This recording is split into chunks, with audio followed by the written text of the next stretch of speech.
Greetings, everyone. This is Cody, and you're listening to Cantus Firmus. You could be watching this on YouTube, or you could be listening to it via the podcast Cantus Firmus, which can be found at www.cantus-firmus.com, or by searching Cantus Firmus on iTunes.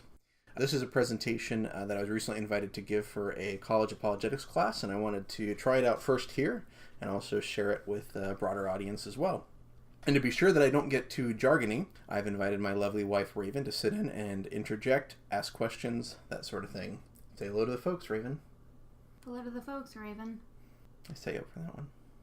So I'm talking about a specific kind of argument for the existence of God called the cosmological argument, and also about how skeptics have often responded to it, in particular the 20th century atheist, mathematician, philosopher Bertrand Russell. Though we speak of the cosmological argument, it's really a more like a family of arguments which appeal to a first cause. For instance, one might make use of the Kalam cosmological argument, made popular in Islamic philosophy, but which has been championed in recent years by William Lane Craig. And it argues that everything which begins to exist has a cause. That's very kind of the linchpin of it. Everything which begins to exist has a cause. The universe began to exist, therefore the universe has a cause. Other cosmological arguments focus on this idea of contingency. If something's contingent, that means it doesn't have to exist. The universe is a contingent thing, and therefore requires a non-contingent or necessary thing to account for its existence. Making sense so far? Yeah. Okay. So Bertrand Russell, as I mentioned earlier, in his essay, Why I Am Not a Christian, which was, by the way, enormously influential in atheistic intellectual circles in the last century, and it was even name-checked in the recent Case for Christ movie, gives his own summary of the cosmological argument and his refutation of it. He summarized the argument in this way, quote, "It is maintained that everything we see in this world has a cause, and as you go back in the chain of causes further and further, you must come to a first cause, and to that first cause you give the name of God." Russell's objection to this argument was one he cited from the autobiography of the utilitarian philosopher John Stuart Mill. And it was, quote, "My father taught me that the question, who made me, cannot be answered, since it immediately suggests the further question, who made God," unquote. A similar line of reasoning is likewise picked up by Richard Dawkins in his book The God Delusion, where he seizes on a different argument, the teleological argument's weighty challenge of apparent design in the universe, and retorts that, quote, "The designer hypothesis immediately raises the larger problem of who designed the designer," end quote. And that, when added to the explanatory power of evolutionary theory, one must conclude that, quote, "God almost certainly does not exist," end quote. Russell similarly concluded, quote, "If everything must have a cause, then God must have a cause. If there can be anything without a cause, it may just as well be the world as God, so that there cannot be any validity in that argument. There's no reason why the world could not have come into being without a cause, nor, on the other hand, is there any reason to suppose that the world had a beginning at all. The idea that things must have a beginning is really due to the poverty of our imagination."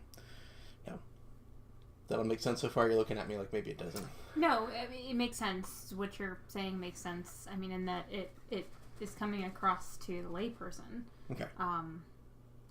Not so much with the argument itself. Okay, so you're understanding. Okay, so you're having trouble following what his argument is, or what the cosmological argument I understand what his argument is. I just think it's dumb. Okay. Are you understanding what the cosmological argument is, at the very least, what we're talking about?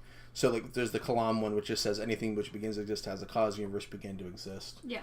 Or this idea of contingency, the universe doesn't have to exist. So if it does exist, there has to be something that caused it. Mm-hmm. Yes. Okay, so that's the basic idea. His argument is, well, why can't we just have a universe that pops out of nothing that for no reason? Is. Yeah. Because that's... No. I mean, if he's satisfied with it, I guess that's good, but well, that leaves no satisfaction for anybody else. Well, that's kind of what I want to get at, because what's kind of interesting to me is this is a pretty influential argument, or rejoinder to the cosmological argument, but I agree with you. I don't think it's very good. And so the first thing that jumps out to me is I'm reading his description of the argument, is that it's not really the argument, it's just him sort of summarizing what he thinks it's saying, which is rather simplistic compared to how philosophers have actually given the argument, as we'll see soon.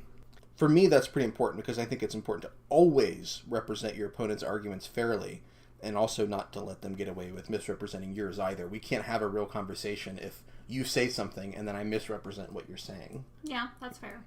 But what he's really doing is he's giving a kind of parody of the argument which was famously made by Thomas Aquinas, which he called his second way. And this is how Aquinas gave it. And this is going to sound jargony, but I'm going to read the whole thing, then we'll go back. Quote, "In the world of sense, we find there is an order of efficient causes. There is no case known, neither is it indeed possible, in which a thing is found to be the efficient cause of itself, for so it would be prior to itself, which is impossible.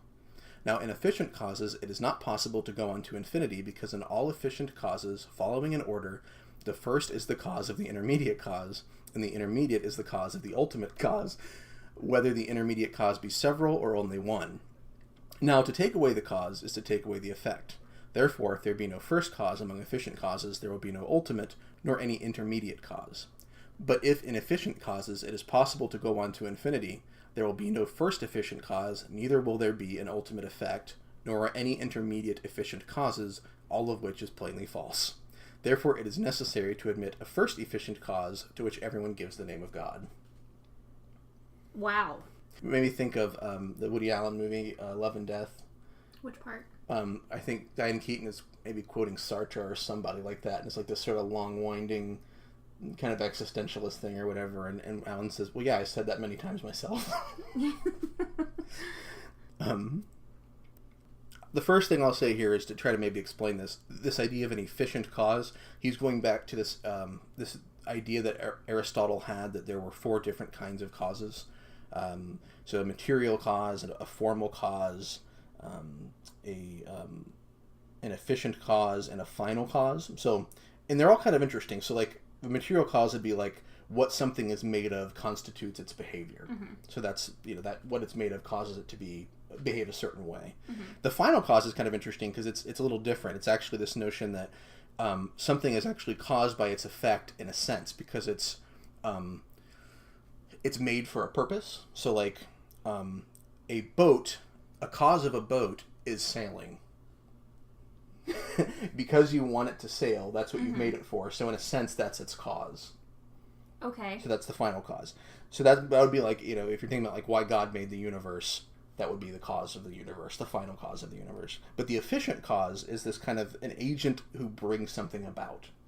So his argument is that when agents start, you have this chain of causation, this thing does this thing does that, and eventually you have to go somewhere. That can't go on forever because that makes no sense. So in Aquinas' formulation, experience and reason tell us that the world is marked by these causal relationships wherein a former thing causes a latter thing. And it's absurd to imagine this relationship of causation going backward into eternity forever, because this chain would then not have a starting point. And you can't get anywhere if you don't start first. If that makes sense. Does that make sense? I follow it. Yeah. I follow it. Okay. So without a starting point, we couldn't have ever reached a present state from the series of previous states. So imagine, for instance, you're running a race and you see the finish line. There's a finish line over here, but there's no starting point. You can't begin the race if there's no place to begin it, which means you can't get to any point along the way. You can't get to the finish line or whatever unless you have a starting point. Without a place to begin, one could never reach the end or any point along the way.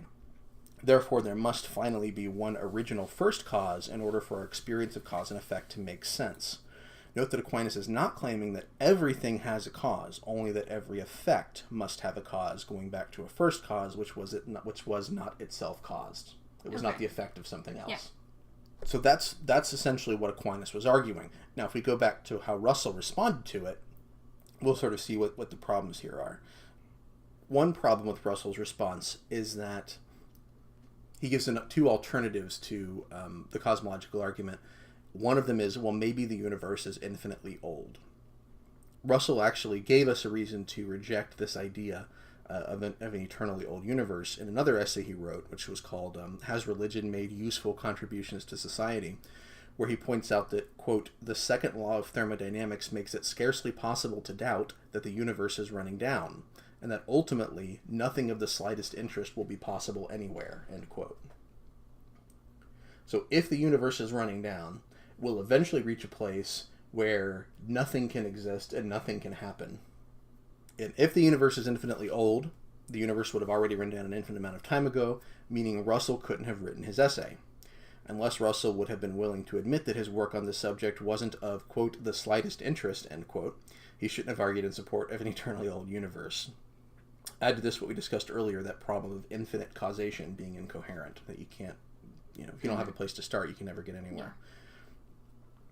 The other option that he gives us, that the universe might have emerged out of nothing for no reason, is ridiculous.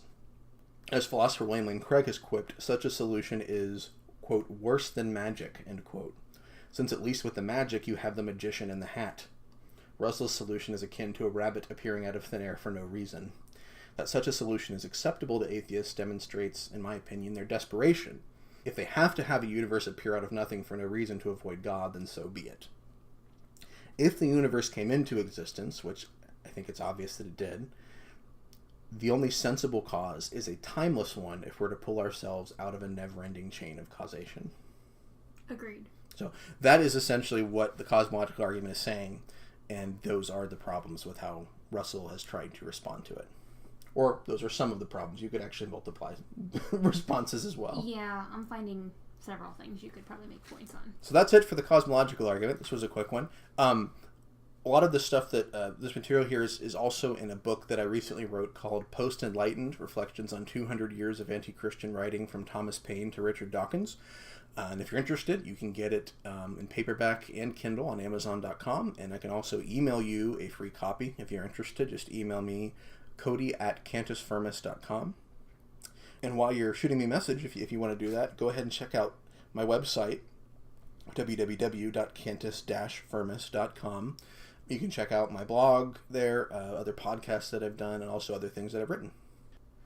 Is there anything that I should elucidate on there that doesn't make sense? I'm always worried because this is the kind of thing I study a lot, that if I'm talking about it, I might not be making sense of it for somebody. No. I mean, as somebody who knows nothing about this, I think I followed pretty successfully. Okay. Thank you for joining me.